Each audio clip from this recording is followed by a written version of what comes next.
This is the Yanks Go Yard podcast with Adam Weinrib and Thomas Carinante. Welcome on into a Thursday edition of the Yanks Go Yard podcast. I'm Adam Weinrib alongside Thomas Carinante. Man, you look at the pitching matchups for the Seattle series on the road and you go, Domingo Germán starting us off against a guy we never hit. Yeah, that could go well, but probably going to be a loss. Logan Gilbert, Nestor Cortez, yikes. No thanks. Don't want to watch that. Probably a loss. Nope. 10-4 win. Another giant blowout win the day before. Third one, George Kirby and Clark Schmidt. Ugh, that's going to be a blowout. Well, Clark Schmidt held his own. Yankees lose this baseball game because they don't hit at all. They don't score any runs, even a little bit. But that's a pretty good series in Seattle that easily could have been a lose all three situation. First game of the series, Yankees hit a guy they've never faced before with a 1.13 ERA entering this. When's the last time the Yankees have put up 10 runs all in when the starter was a guy with a 1.13 ERA who they'd never faced before? There's a 0% chance they hit that guy, but they did. What are the odds they hit Logan Gilbert, who shut him down several times over the past several years?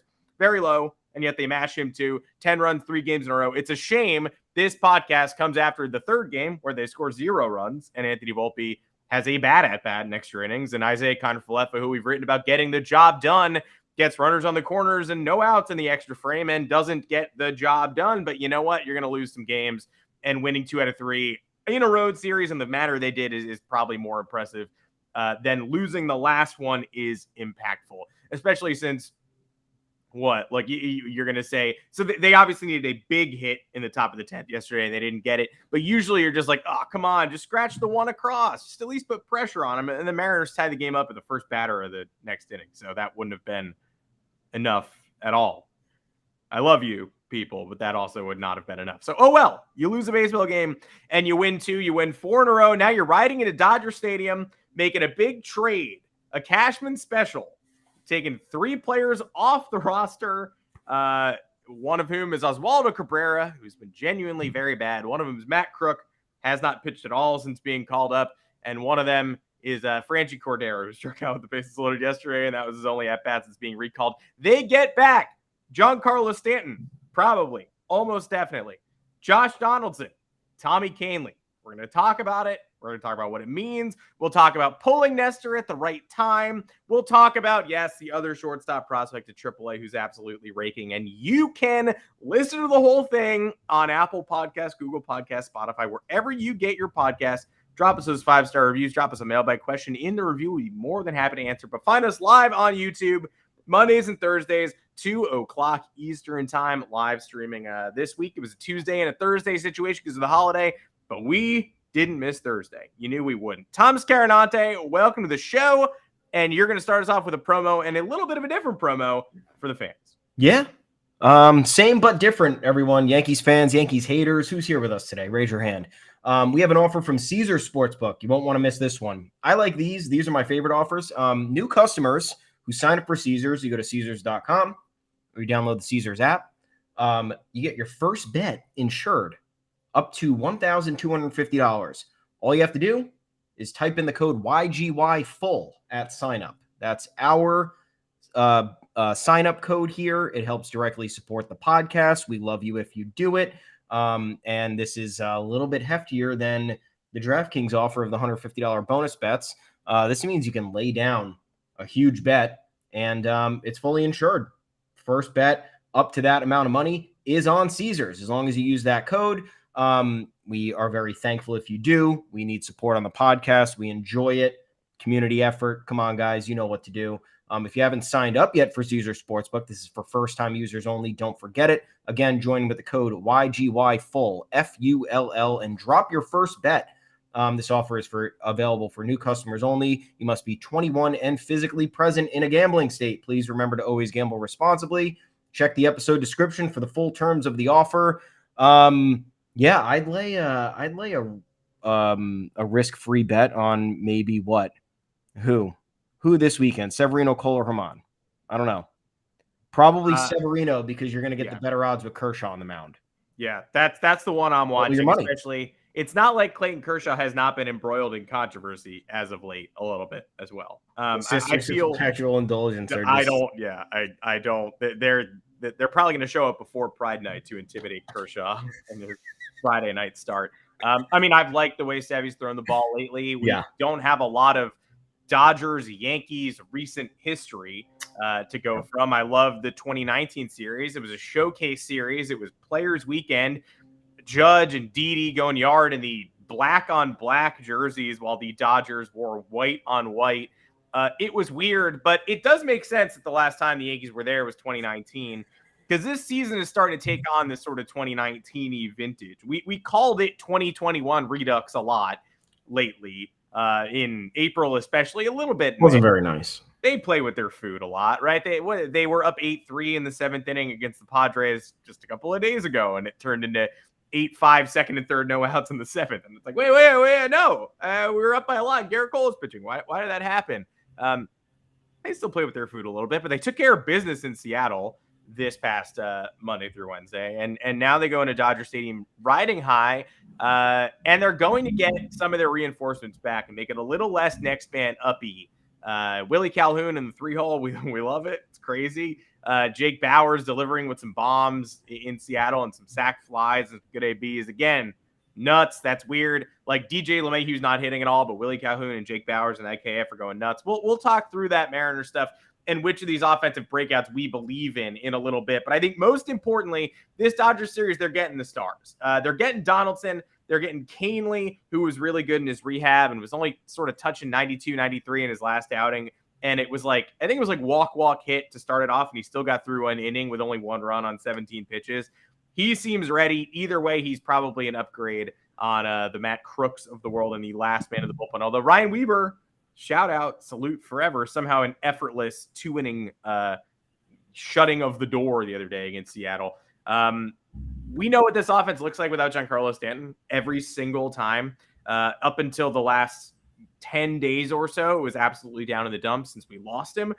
They closed April slow because they were struggling to adjust to his departure.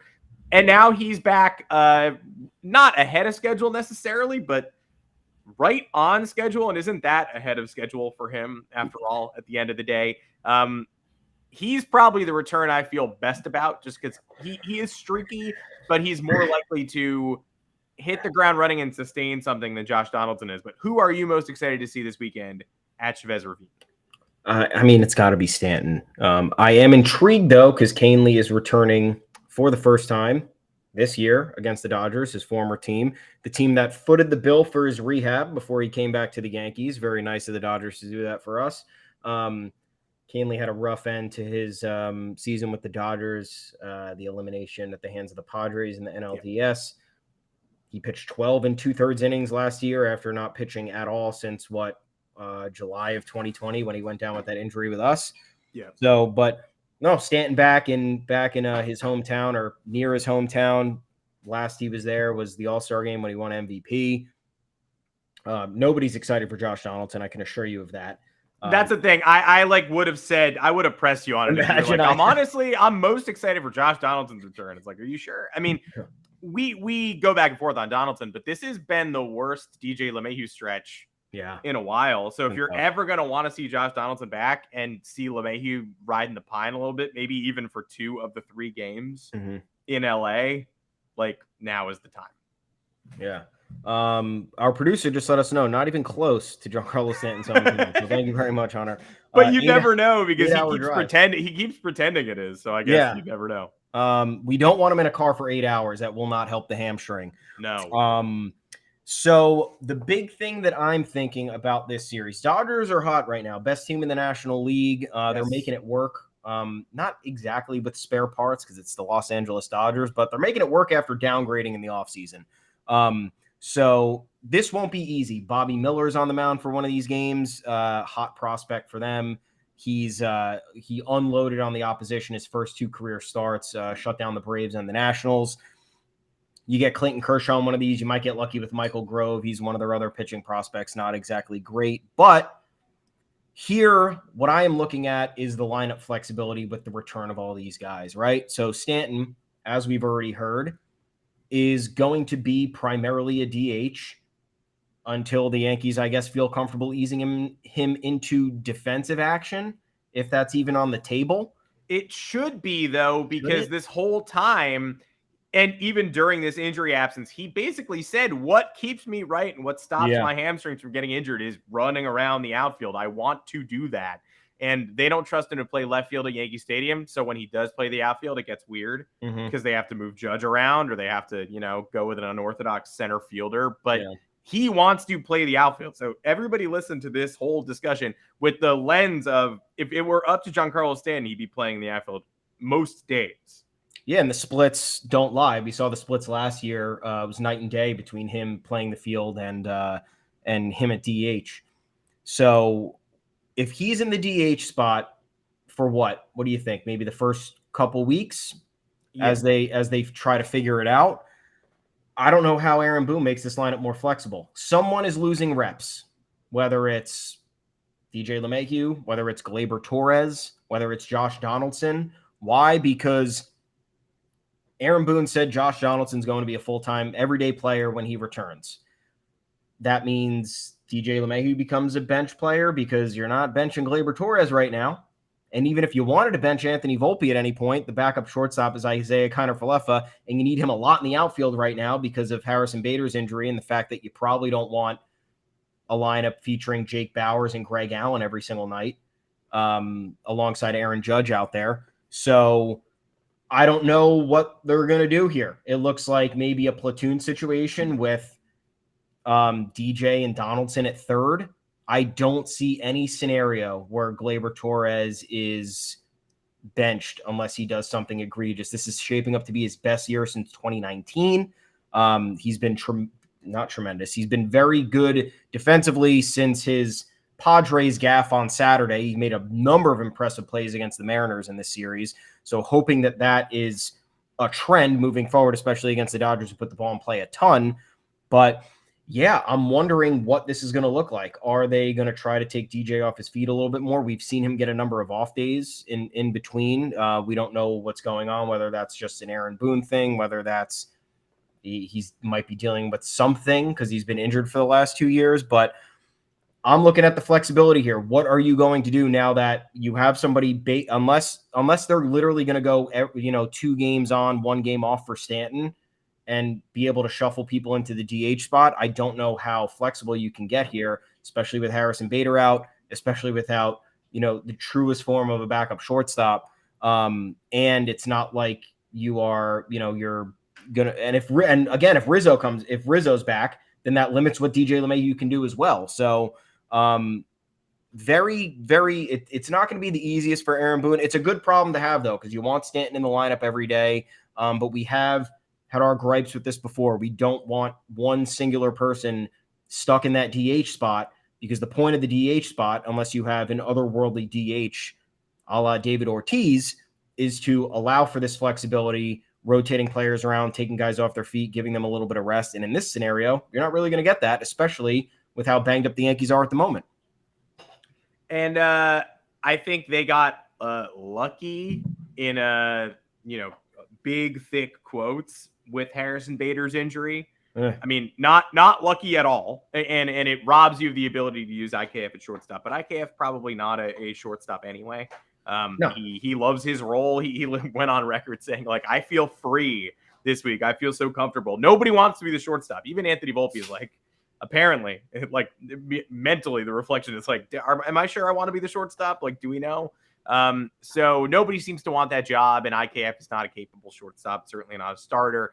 So who knows? But so in a way, though, they did get lucky because they didn't have to lose anybody. They could call Franchi Cordero up and then send him right down. Sadly, he got an at-bat yesterday that should have gone to Anthony Rizzo because this team loves lying to us. Even when the Yankees are at their best, they're still lying. They're like, Rizzo's actually probably even not going to miss a game in Seattle. Well, he'll miss the first one, probably not the next 2. He's missing the second one. Third one, he's active. Well, actually, with the bases are loaded and extra innings, he doesn't play, so clearly not ready. And I guess maybe he'll be in the lineup tomorrow. But if he is, DJ LeMahieu, I think, sits. If he's not, then DJ plays first. And this is all probably a little bit easier. Yeah. But you're right. Gleyber Torres is unsittable right now, especially right now, because he's the hot hand. There will be a time that will come when he eventually needs time off his feet again, but not now. Short requiem for Oswaldo Cabrera, who just is not good enough right now.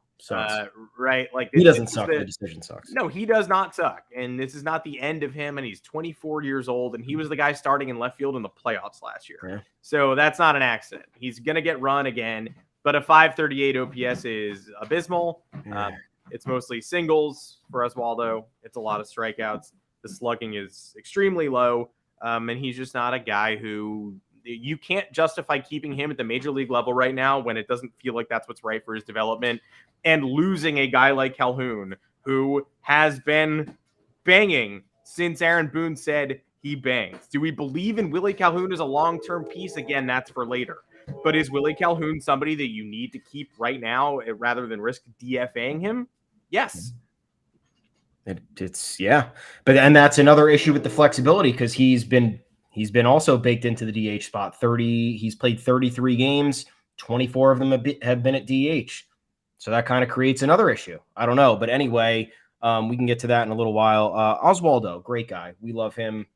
We talked about his attitude at length and how this is a refreshing aspect that has graced the clubhouse. When he was asked about potentially getting optioned yesterday, here's what he told Chris Kirshner of The Athletic.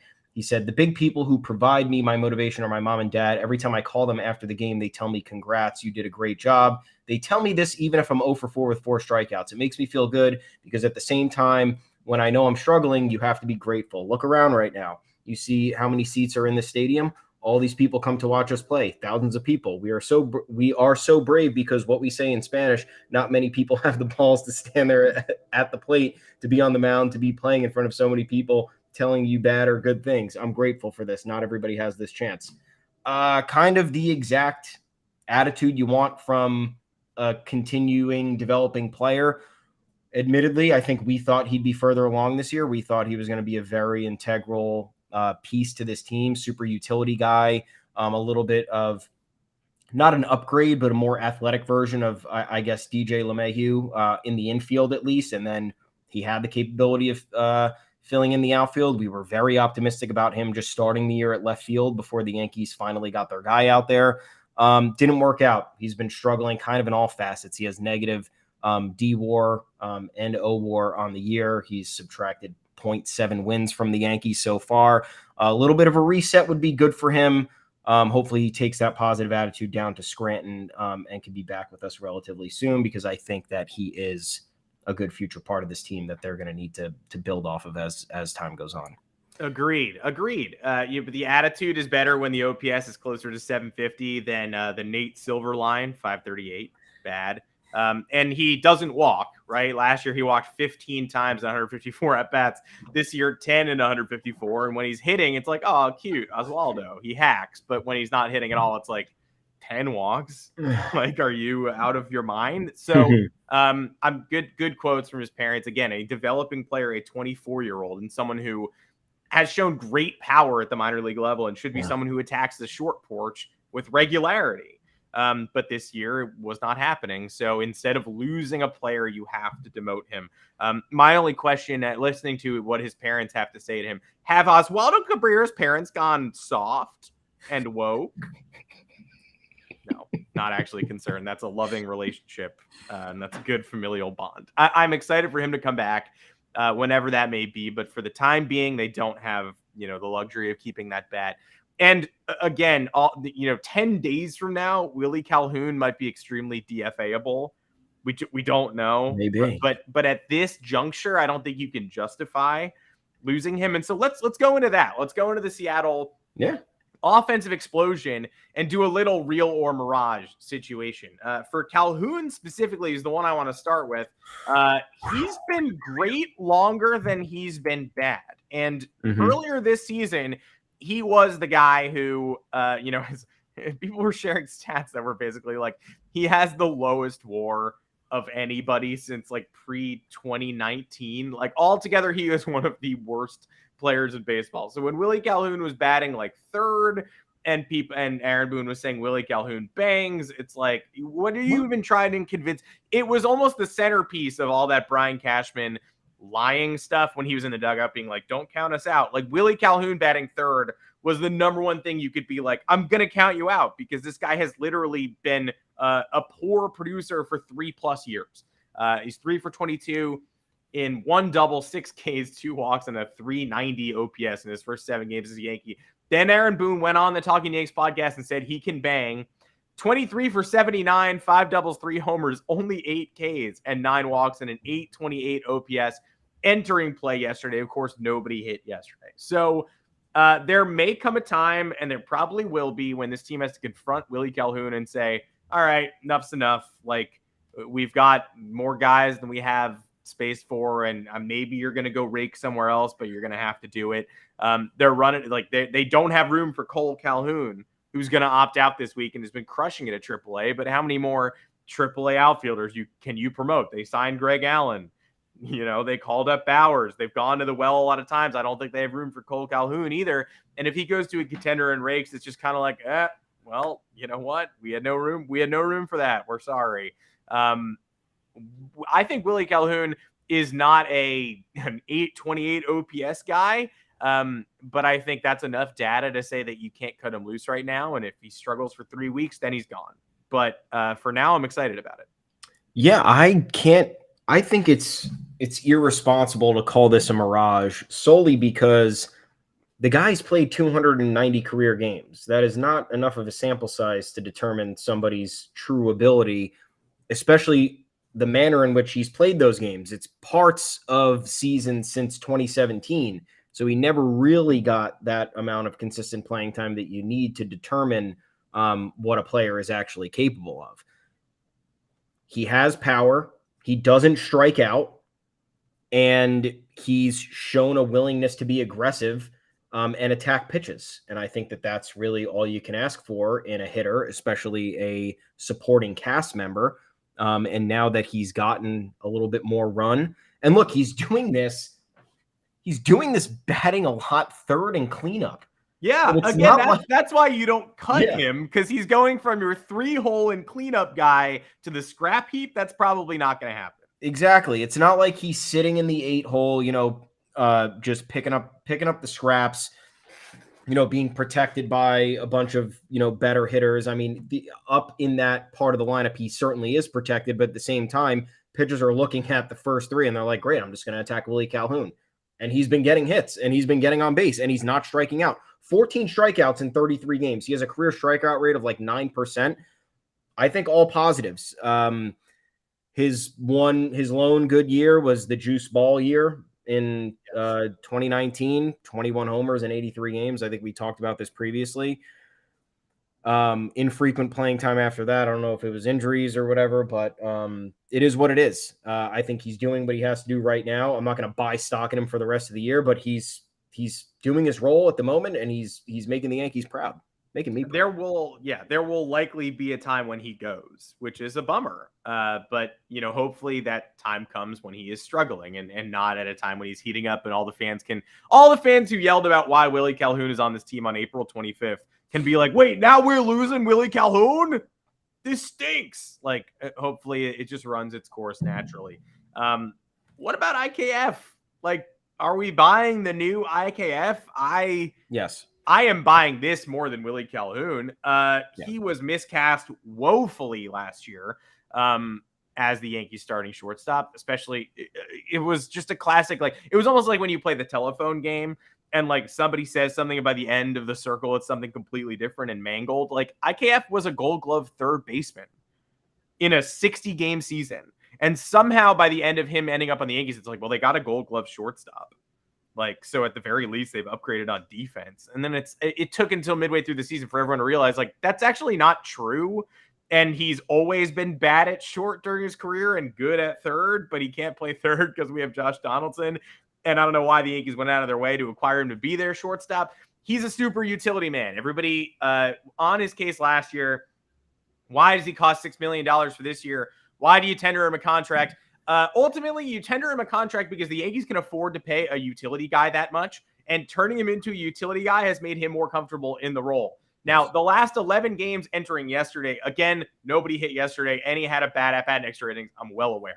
Last 11 games, 382, 417 OBP. OPS is 1181. 3 bombs, 12 RBI, slugging 765. That's not going to be Isaiah Kiner-Falefa.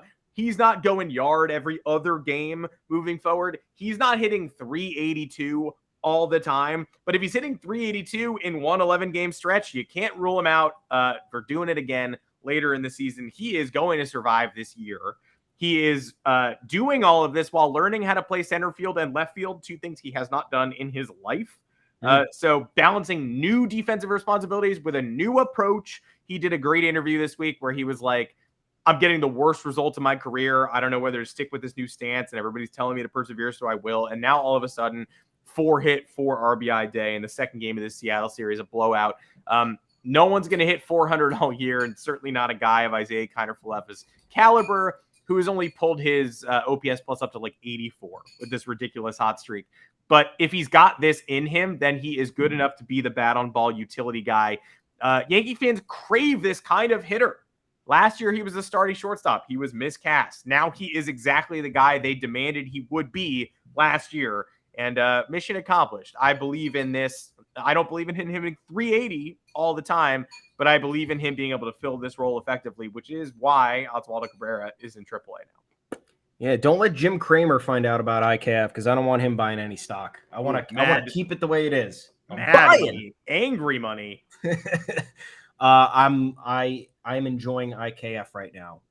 Why were we frustrated with IKF? We said a multitude of times he shouldn't have been tendered a contract. Why did we say that? Let's clarify that because everything gets lost in translation. Yeah, I mean, look, if I have to wear that one too, I'll wear it. I don't even think we have to wear it. I think whatever. I'm riding so high on the Dalton Varsho call that you can honestly give me like 3 other ones and I'll be fine. We said the Yankees should not tender IKF a contract because we knew that would stop them from spending more money.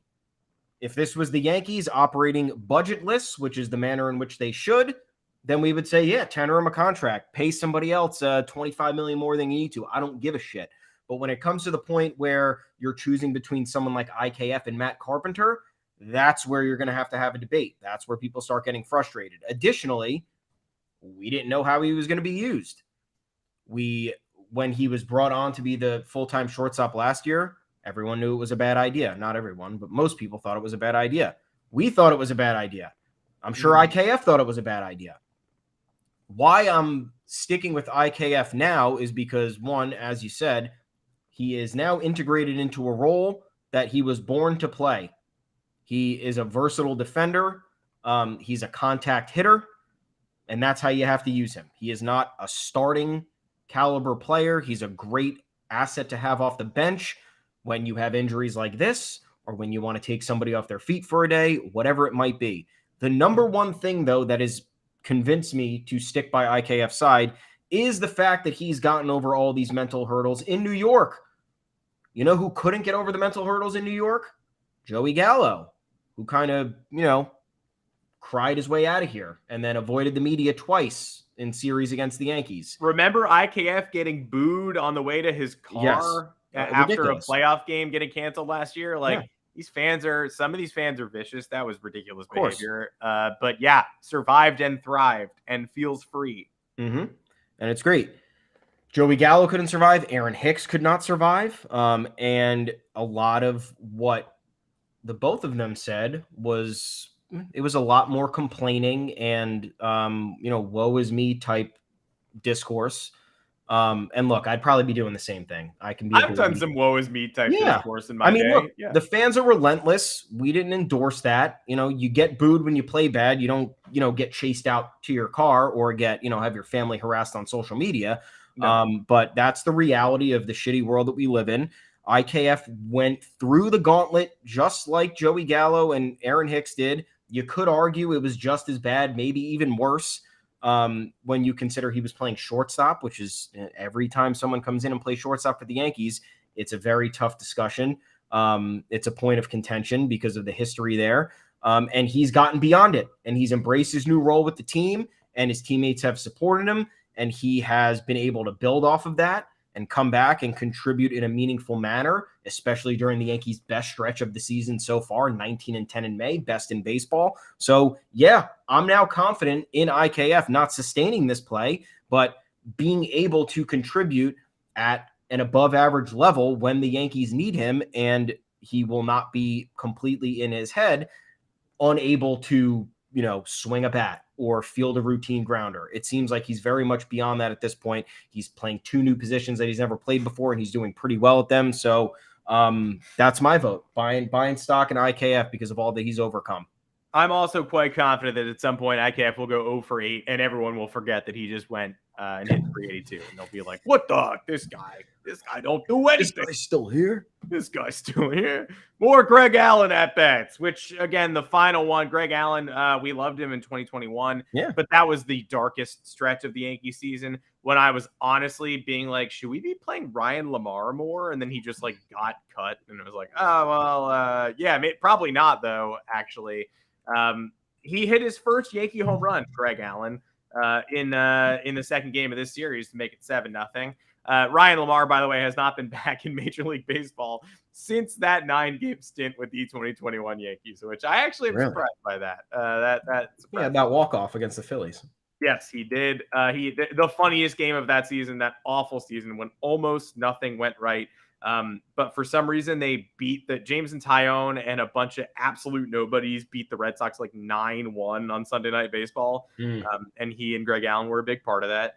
And Allen, 1 home run, also 1 RBI. He's only hitting 231 so far in pinstripes and in the road. Grays, 615 slugging, 901 OPS though. It's hilarious. He's 3 for 13 thus far in his very short tenure again in pinstripes. I'm happy with Greg Allen as the 26th man on the roster. I don't expect great things from him, and I kind of wish that he had options because I'm glad he's here. I think they can do better, and I think they probably should do better at some point this season. So I don't know if Greg Allen is here for a long time, but hopefully he's here for a good time. Well, what are we buying here? I'm buying his temporary role.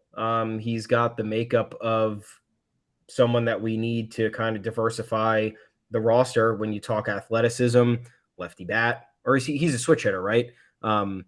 Yes. Yeah. So lefty bat when you need a lefty bat, a guy who can cover ground in the outfield, especially right now when Harrison Bader's out. Apparently bangs too with that home run the other day. Bangs. So I'm buying the role at this point. I'm not gonna sell him being a potential bench piece for the remainder of the year. You don't know how this is going to shake out. Very similar career to Calhoun, infrequent playing time. You kind of know his good qualities. If he's utilized properly, he's an asset. If you are viewing him as somebody who you think can bring you more than what he's capable of, that's when it starts to get dicey, and that's when you start having these conversations of why is this person on the roster? It comes down to personnel decisions and making the right moves and putting players in the right spot to succeed. If Greg Allen is the 4th outfielder or the 5th outfielder or whatever, the 3rd guy off the bench, it's a role to be played. Pinch runner, perfect job for him. Defensive replacement late in the game if somebody needs to be taken off their feet and you're up 8-1, great. For the time being, the fact that he's come up this quickly from AAA with the Sox to now and has been able to do what he's done with the Yankees so far. It's only been 9 games, but we've seen a lot more. We've seen a lot worse 9-game stretches from people who came straight up from the minor leagues. So yeah, I'm buying him as the last guy on the bench type situation, or, the 3rd guy on the bench with the backup catcher being the last guy, since that's Higashioka is the last guy on the bench technically at this point. So yeah, I mean, he's going to be squeezed off the roster eventually with whoever we have coming back, but for the time being, give me Greg Allen.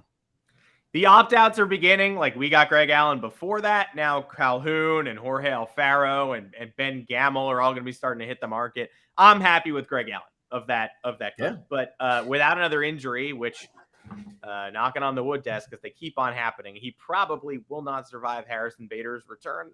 I guess we'll have to see about that.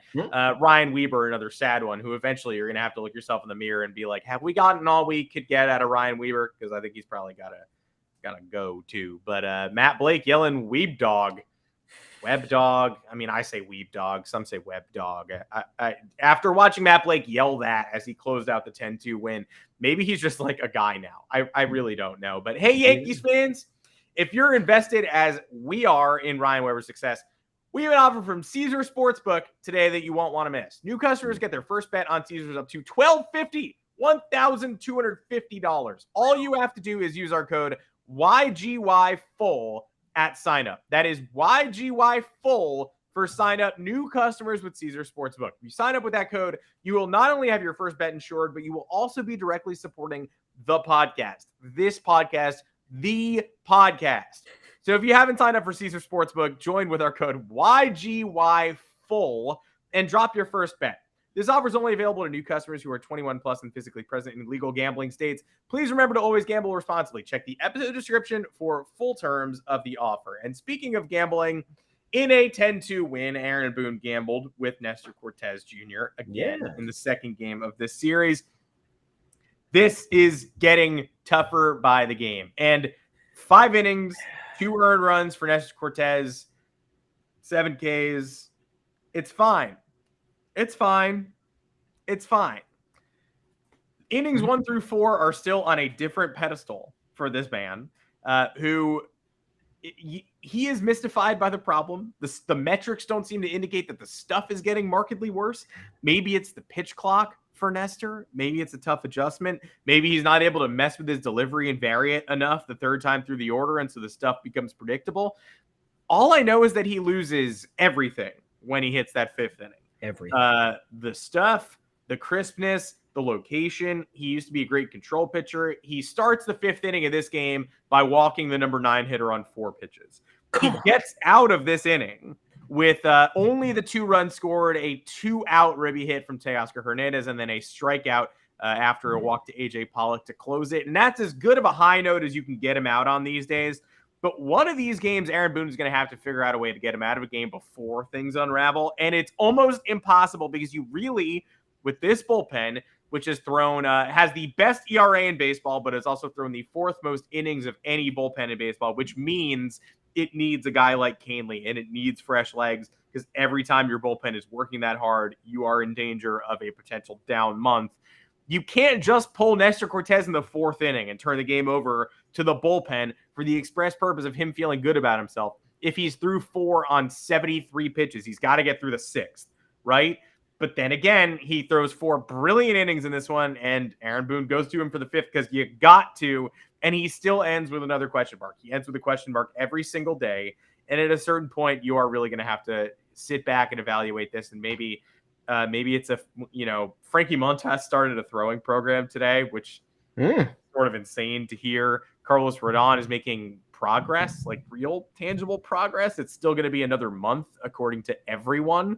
And maybe a couple weeks on top of that, because you can't rush this guy back at this point. He's already missed enough time, but maybe when the Yankees start to get some arms back, maybe Clark Schmidt is turning an actual corner and can be a 5-and-fly dominant starter instead of a 3-and-not-fly bases are clogged with humanity starter. You might need to give Nestor Cortez a fake IL stint or a real IL stint if everybody else is progressing and he is not. Yeah, I don't know, man. I think there's 2 things that we have to be cognizant of. Well, really just one. Okay. One thing. Now I'm on board. Yeah, now you're on board. One thing. Nestor Cortez, great pitcher, great comeback story. He was essentially nothing a couple of years ago, and then he revived himself, and now he's a good starting pitcher. Problem is the last 2 years, maybe we've inflated his worth a little bit in terms of his ceiling. Now, you would expect somebody to continue to progress and get better each year, whether that is, surrendering fewer runs, increasing your strikeout percentage, going deeper into games. Fact of the matter is Nestor Cortez has made 55 career starts. He averages 5 1/3 innings in all those starts. So what's happening right now, yes, it is bizarre that he's having this much trouble the third time through the order or in the 5th through 7th innings or whatever you want to call it. But historically, he doesn't go that far into games. Never really has. Even if you remember last year, it was his all-star season. let me just pull this up right now because I want to know how many games he went into. I want to know how many games he went into the 7th. I don't think there were many. One, No, two, 3, 4, 5, 6. 6 games went into the 7th or later. And they were good starts. 7 scoreless against the Rangers, 7 scoreless against the Angels, 8-1 earned against the White Sox, 7-1 earned against the Reds, 7-3 earned against the Rays, 7 1/3 scoreless against the O's. But he had a lot of 4 inning stints in there. 1, 2, 3, 4. Bunch of 5 innings. So like this is kind of who he is and what he's been doing most of the time. Now we are in a situation here where it's like, dude, what's going on? You're right. Everything falls flat. The location is terrible. The pitch selection seems off, and I don't know whose fault that is because I'll be honest with you. I don't know how PitchCom works. Who the fuck is relaying it? Who's demanding it? How is somebody shaking something? I don't know. We'll never know. Sometimes it's the pitchers who want to do it themselves. Sometimes it's the catchers, but also I have no idea. Could all be a big lie, right? Somebody in the dugout could be doing it. We don't know. Yeah, exactly. You would think the pitching coaches maybe. I don't know. But yeah, whatever is happening for that third time through the order or whatever it is, third time through the order, 5th inning, 6th inning, 7th inning, everything is off. The wheels are falling off. I don't know if it's it. You have to think that there is a mental blockade here that's preventing him from doing that. But you also have to realize that everything else is poor. So I think that at this point, the Yankees are a good baseball team. They can't dick around too much, but they do have the luxury in allowing Nestor Cortez to maybe figure this out over his next few starts. We talked a few episodes ago when Boone kind of challenged him in the game that ended up being the loss to the Orioles. Mm-hmm. And I had no problem with that. That was Nestor Cortez's 10th start of the year. 1/3 of the way through. He needs to figure out a way to get over this. The Yankees still, I think, in my opinion, have the luxury to have him figure it out. I think it's more worthwhile for them to have him figure it out than not. Then again, some of the instances are just going to be there for you. He had 100. He was at 101 pitches after 5 the other day. That's it. Day's over. So sometimes it's going to be teed up for Aaron Boone to make the decision. Other times it won't be. I think you got to keep challenging him to get over this because guess what? If he's in a postseason start, you think if he's having mental issues with the third time through the order, he's not going to have any mental blockades when he's facing the Astros. Even in the 1st, 2nd, or 3rd innings on the road. You don't think he's going to have issues facing the Rays? You don't think he's going to have issues facing any other, look at the Rangers. The Rangers destroyed him earlier this year. They have best offense in MLB. Like there's a lot of reasons to be concerned and have these mental obstacles. So he's got to get over it for his own good because there are bigger fish to fry as the year goes on, and he's going to be relied upon to do more, whether it's going deeper into a game or whether it's just handling a high leverage outing from start until whenever he's done. He has done it a couple times this year. He went 7 innings, 5 hits, 7 Ks against Minnesota. The only runs he surrendered were 2 solo home runs. He just went 6 innings, 5 hits, 2 runs, and 6 Ks against Toronto 2 starts ago. So none of those mask the fact that when you get to the third time through the order, he has the worst ERA of any pitcher in Major League Baseball. Like a couple of good starts are not going to change the fact that no one has been worse than him the third time through the order. But he has done it. Luckily for the Yankees in the playoffs, if they get there, he'll get quick triggered. They will pull him early. The bullpen will be more capable. There will be a starter out in the bullpen. They will be more capable of handling a short Nestor Cortez start where he's yanked at the first sign of trouble. Also pretty important, the Yankees' 2 biggest current problems are Nestor Cortez not providing length. They won't really face that issue in the playoffs. They'll probably have the thing mapped out so they don't have to. And losing extra inning games on the road, well, no ghost runner in the playoffs. So you won't have that top of the inning choke job and bottom of the inning automatic runner. That just will not happen. It'll go back to standard extra inning games. We have no idea how they perform in those because we just haven't gotten them since last postseason and in the regular season for several years. So we shall see, but at least these seem like regular season problems for now, but Nestor's not a good one. So they have to figure it out. They have to figure out a way to get him out of the game breathing fire. At least he ended this one with a nice K in what could have been a Eugenio Suarez 3-run shot, make a 7-0 game 7-5. He got him on a high fastball. So fingers crossed that continues. We can't get to the end of a podcast without just acknowledging the elephant in the room that Oswald Peraza is red hot on fire. Yeah. Homered yesterday. I started putting this outline together, and he homered yesterday, and he had 5 homers in 7 games. Then he tied the game in the 9th with another homer, and I had to be like, oh, cool. Like in the 1 hour between when I started pulling this together and the here and now, he's homered again. There's really no room for him at the major league level right now. I don't know who people want to demote. He is an infielder only. The infield glut is horrendous. I guess you can make an argument for DFAing Josh Donaldson and calling Peraza up, but you can't make that argument until Josh Donaldson comes back and sucks. So for now, we just have Oswald Peraza at AAA hitting .347 with a 1061 OPS and 9 home runs in 95 at-bats. And you just have to kind of smile and nod at and go, yep, very good, because there's really no other solution here. No, you got 4 outfielders right now, and one of them is a fake outfielder. 2 of them are minor league outfielders. So you need all the – if you were to DFA somebody, yeah, you could argue Josh Donaldson. You know they're not going to do that. Next on the chopping block would be Allen or Bowers or Calhoun.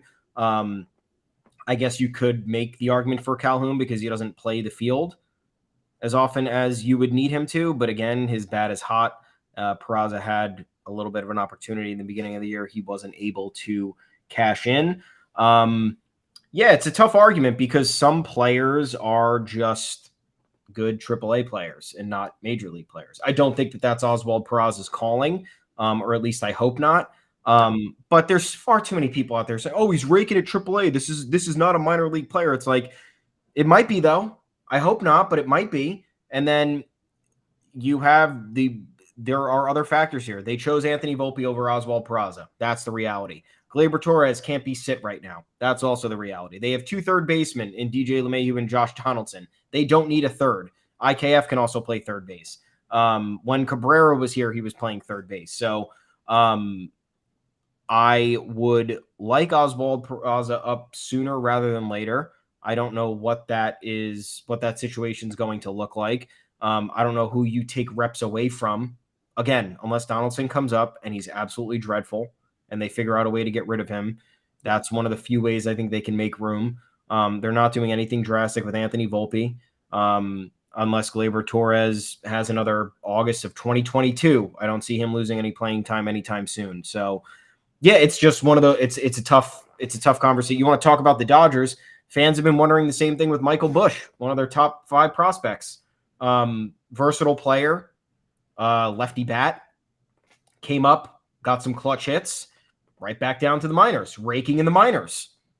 Sometimes that's just life until situations clear themselves out or, transpire in the manner that they need to make room for that player. But don't be complaining Oswald Peraza's at AAA. There's nothing that can be done at the moment. And it's better that he's getting everyday reps down there and raking for his confidence rather than him being up here, being a part-time player and then getting the infrequent playing time and then feeling the pressure of, oh man, this is my first game in 3 days. I need to deliver. And then he has that mental aspect weighing him down. Now he can just play until he's needed on a full-time basis, whenever that may be. And that will probably be a better scenario for him. Agreed. It just is the way it is. Here comes Yankees Dodgers this weekend. Yankees Red Sox for the first time all year next weekend and the weekend after. June gets real. The Yankees are only 6 games out of first place. They were this close to being 4 games out. They score like 2 runs in that game and win it. And the Cubs have the capacity to come back late on Tampa. They almost did it. They almost swept them. They didn't. But it's 6, right? It's 6. It's attainable. It's possible. They're going to make a run at the Rays before this thing is over. And so will the Orioles. The Rays are not unbeatable. They're 40-19. Very impressive. Very impressive. Good record. Not too far ahead of the rest of the pack right now at all. Rays fans came after me. I made a little fucking joke and everyone's taking it seriously. Ian Happ got rung up yesterday in a 3-2 pitch that was crazy borderline. Not even borderline. No, it wasn't. You don't think so? No, it was outside. Okay, cool. That's fine with me. I'm not going to yell at you. I said call the cops because it was a 3-2 count and there were runners on second and third and it was a 1-run game in the 8th. Rung them up with 2 outs, sent them packing to the 9th. And then everyone's telling me I can't cry and whine about a bad strike 3 call, especially when it was that close and Ian Happ should be protecting the plate. A take that I don't necessarily agree with, but one, I wasn't crying. Two, if I wanted to cry, I would fucking cry, and you would have no choice but to listen to me cry. And three, if robot ups existed, that would have been a bases loaded situation, and the Rays would have been crapping down their leg once again, like they did in the first 2 games of the series. So, and then someone was telling me that Wander Franco should have been called safe in the first inning the day before on a replay review that was incorrect. It was correct. He was out. And secondly, it would have been the Rays' only run of the day, and it was because of an error, so they couldn't even score on an error, and they definitely couldn't score by getting hits, and that's what you're going to come back to me and tell me that the Rays got hosed because they didn't score on a misthrown ball.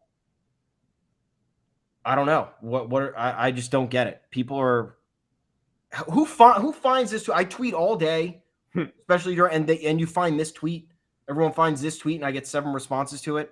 I found an umpire's burner in your mentions. There's an old man who responded, "Au contraire, umpires are graded on every call and every pitch. As a group, they are the most supervised individuals at the game. Wondering what effect gambling has on fans?" And then he responded again that umpires are, as a general rule, far better than in previous generations. I guess that's true, but I'm not talking about umpires from the 1960s. I'm talking about here and now. This call was bad. Bad call. But yeah, I thought he should have been protecting the plate, perhaps, but it was still a ball. It was still a ball. Here come the Dodgers, though, with the Rays in the Yankees' sights. Prediction for the series. I'm going to stay pessimistic. I don't think there's any shame in this. I think the Yankees win only the middle game. But again, there's nothing wrong with losing to Clayton Kershaw and Bobby Miller on the road in LA, Dodger Stadium. The Dodgers are equally as hot as the Yankees. The Yankees had a 19-10 record in May. I think the Yankees take one of these games but still feel pretty good about themselves and then enjoy their Monday off day. They, again, do not play on any Mondays in June, which is deeply weird. What say you? Damn, when I'm optimistic, it never works out. When I'm pessimistic, I don't even know what happens. I feel like life is just normal. I think 2 out of 3. The Dodgers are admittedly on fire. However, I don't like their bullpen. It's a very bad bullpen. It's not a reliable bullpen. So if the Yankees can chase one of these starters out, one of the starters out of Miller and Kershaw and get them out before the 6th, I think that really plays well into the Yankees' hand. The Michael Grove game, that's simply got to be a win. It's Garrett Cole versus Michael Grove. The other issue I have with the Dodgers is that they kind of punked on mostly the Padres and like the Brewers this month. They had that, and the Nationals. They had that nice series against the Braves, but I'm sick of hearing about the Braves, dude. I'm really sick of it. You really are. I am. Everyone thinks they're the best fucking team ever, and now you're seeing that they're still good. But I think the loss of Dansby Swanson is hurting them, and the fact that they have no starting pitching at this point is going to hurt them later on. So clip this for later. Either way, Dodgers pitching got destroyed by the Rays. The Nationals creamed them yesterday. I know we're not getting Noah Syndergaard in this. The Cardinals took 3 of 4 from them and scored 16, 10, and 6 in St. Louis's 3 victories. So the only thing I'm worried about is JD Martinez absolutely whipping my ass because he's having like another career year. He's batting .278 with a .931 OPS. He's like better than Mookie Betts at the moment. So yeah, there's no denying what this team is capable of right now. Mookie Betts, Freddie Freeman, Will Smith, JD Martinez. They got an infusion of young talent. But the way the Yankees are hitting the ball, the way the Yankees have been resilient, the way the Yankees are responding, I think if they can have one of the 2 Severino Herman games go their way in terms of the Yankees offense being able to chase one of the starters, I think that one of those is definitely a win. So I'm going to go 2 out of 3 for the Yankees, day off, White Sox, and then our first series against the Red Sox. Let's roll into it. Come on, start June off nicely. And it is true that nobody hit Bryce Miller, the Mariners pitcher. Aaron Judge hit the first home run of the year off him.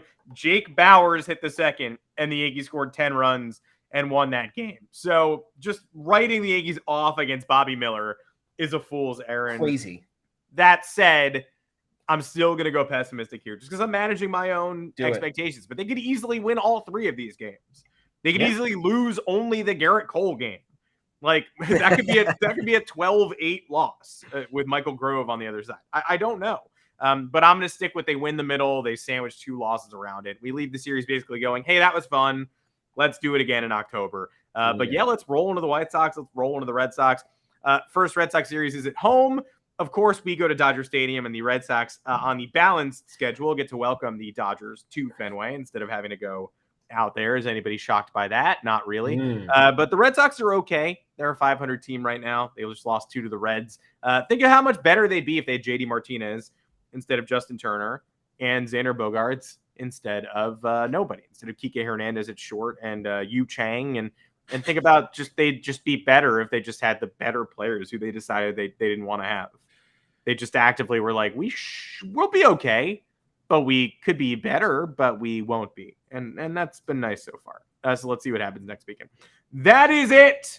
We will be right back here on Monday, recapping the Dodgers series. Again, having an off day. It'll be nice. It'll be relaxing. Just like today, Yankees getting some breathers. Welcoming back Canely, Donaldson, and Stanton. Big old weekend series, and I'm ready to have a little summer fun. It's June. It's real. It's happening. May is gone. May was great. Let's make June even better. You can find us here at 2 o'clock Eastern Mondays and Thursdays. You can find us on Apple Podcasts, Google Podcasts, Spotify, all podcast platforms. And don't forget, promo YGY Full for Caesar Sportsbook. If you are a first-time user, they will really help you out and back up your bets. I am Adam Weinrib. I'll always be Adam Weinrib. You can find me at Adam Weinrib on Twitter. Thomas Carinante, where can the people find you? You can find me at Tommy's_takes. I'm not sure I will always be Thomas Carinante, though. You never know. You could change your name, change your identity. Things happen. Couple things that we forgot to point out real quick. Aaron Hicks, flawless debut with the Orioles. Also grew a beard in 4 fucking days. Every fucking Yankee who leaves this team just immediately grows facial hair. It's absolutely infuriating. Not that I like the facial hair policy. It's just crazy how everyone's just itching to facial hair.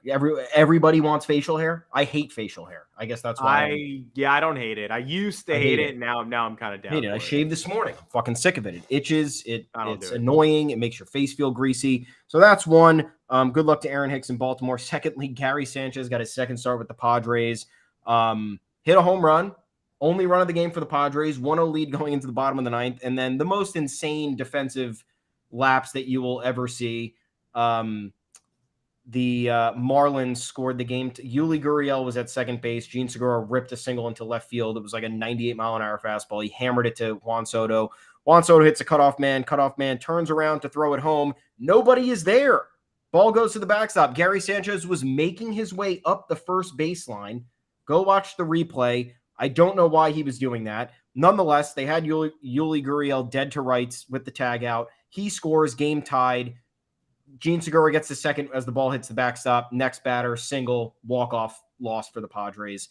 Unbelievable what Gary Sanchez's start to the season has been, between getting released by the Giants because they didn't think he was good enough to be on the MLB roster out of the minor leagues. Then Mets fans wanted him gone after 3 games, and now he adds to the Padres by hitting a home run and then immediately subtracts by, what was he doing? I will say he homered again today, and the Padres lead 10-1. So cool. That's good. I guess he didn't notice that Ha-Seong Kim was taking the cutoff throw because he just sort of lined up behind him, and then there was a guy there already doing that. And then when it came time to go cover the plate, he was just off doing whatever it is that he does. Not quite as bad as the time he dropped that. He just didn't get the tag down with the runner 35 feet staring him in the face against the Mets, but still pretty bad and not a catcher. So nope. Wish him the best though. Nice home run today, Gary. Wish him the best. Another bomb. Tatis just cleared the bases. Things are going well for the San Diego Padres. Things are going well for the Yankees too, though. And hopefully, for our sakes, the Pods stay hot, the Yankees stay hot, and then the Dodgers have to look down in the standings like, oh boy. Let's go Yankees. We'll see you back on Monday. Let's have a fun little rivalry weekend. Brooklyn throwback. Let's get after it. We'll see you.